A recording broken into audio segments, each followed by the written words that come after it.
Okay, ಅಧಿಪತ್ರ ಸಿನಿಮಾವನ್ನ ನೋಡಲು ಈಗ ಹೊರಗಡೆ ಶೋ ವೀಕ್ಷಕರು ತುಂಬಾ ಕಾತರದಿಂದ ಕಾಯ್ತಾ ಇದ್ದಾರೆ. ಯಾವ ಕಾರಣವನ್ನು ಇಟ್ಕೊಂಡು ಅಧಿಪತ್ರ ಸಿನಿಮಾವನ್ನ ನೋಡಬೇಕು? ಯಾವ್ದಲ್ಲಿ ಇಂಟ್ರೆಸ್ಟಿಂಗ್ ಕತೆ ಇರುವಂತದ್ದು ನಿಮ್ಮ ಒಂದು ಸಿನಿಮಾದಲ್ಲಿ? ಅಧಿಪತ್ರ ಯಾಕೆ ನೋಡ್ಬೇಕು ಅಂತಂದ್ರೆ, ಒಂದು ನಮ್ ಸಿನಿಮಾ ಚೆನ್ನಾಗಿ ಹೊಡ್ಲಿಕ್ಕೆ ನೋಡ್ಬೇಕು ನೀವು ಮೊದಲ ಕಾರಣ. ಇನ್ನೊಂದು, ನೋಡಿದ್ಮೇಲೆ ನಮ್ಗೇನ್ ಸಿಗುತ್ತೆ ಅಂತ ಕೇಳಬಹುದು. ಒಂದು, ನಾನು ಮೊದಲೇ ಹೇಳ್ದಂಗೆ ನಿಮಗೆ ಒಂದು ಒಳ್ಳೆ ಕಥೆ ನೋಡ್ಬೇಕು, ನಮಗೆ ಕಥೆ ಬೇಕು. ಒಂದು ಸಿನಿಮಾ 2.5 ಗಂಟೆ ನೋಡಿದಾಗ ಒಂದು ಒಳ್ಳೆ ಕಥೆ ಟ್ರಾವೆಲ್ ಆಯ್ತು, ಒಂದು ಒಳ್ಳೆ ಎಕ್ಸ್ಪೀರಿಯನ್ಸ್ ಕೊಡ್ತು. ಹೌದು, ಈ ತರ ಎಲ್ಲ ಒಂದ್ ಕಡೆ ಆಗಿರ್ಬೋದು ಅನ್ನೋಂಥದ್ದು ಒಂದು ಎಕ್ಸ್ಪೀರಿಯನ್ಸ್ ಆಯ್ತು. ಈ ತರ ಎಲ್ಲ ಎಕ್ಸ್ಪೆಕ್ಟ್ ಮಾಡುವಂತಹ ಒಂದು ಆಡಿಯನ್ಸ್ ನೀವಾಗಿದ್ರ. ಅದ್ರ ಜೊತೆಗೆ 2.5 ಗಂಟೆ ಒಂದು ಥ್ರಿಲ್ ಕೊಡುವಂತಹ ಸಿನಿಮಾ. ಬೇರೆ ಬೇರೆ ಆಯಾಮಗಳಲ್ಲಿ ಕಥೆಯನ್ನ ಹೆಣೆದಿದ್ದಾರೆ ನಮ್ಮ ಡೈರೆಕ್ಟ್ರು. ಸೊ ಒಂದು ಒಳ್ಳೆ ಥ್ರಿಲ್ ಕೊಡುತ್ತೆ ಸಿನಿಮಾ.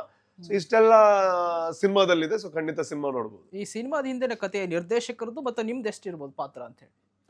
ಅಂದ್ರೆ ಈಗ ಸಿನಿಮಾ ಸ್ಟಾರ್ಟ್ ಮಾಡ್ಬೇಕಾದ್ರೆ ನೀವು ಆಗ್ಲಿ ಅದ ಡೈರೆಕ್ಟರ್ದು ಈ ಒಂದು ಕಥೆನಾ ಅಥವಾ ನಿಮ್ದೇ ಆಗಿರ್ತಕ್ಕಂಥ ಕಥೆನಾ? ಇಲ್ಲ, ಇದು ನಾನು ಇಲ್ಲಿ ನನ್ನ ಕೆಲಸ ಕೇವಲ ಒಬ್ಬ ಕಲಾವಿದನಾಗಿ ಮಾತ್ರ. ಕಥೆ ಆಗಿರ್ಬೋದು, ಡೈಲಾಗ್ಸ್ ಆಗಿರ್ಬೋದು, ನಿರ್ದೇಶನ, ಸ್ಕ್ರೀನ್ ಪ್ಲೇ ಎಲ್ಲ ಚೈನ್ ಶೆಟ್ಟಿ ಸರ್ದು.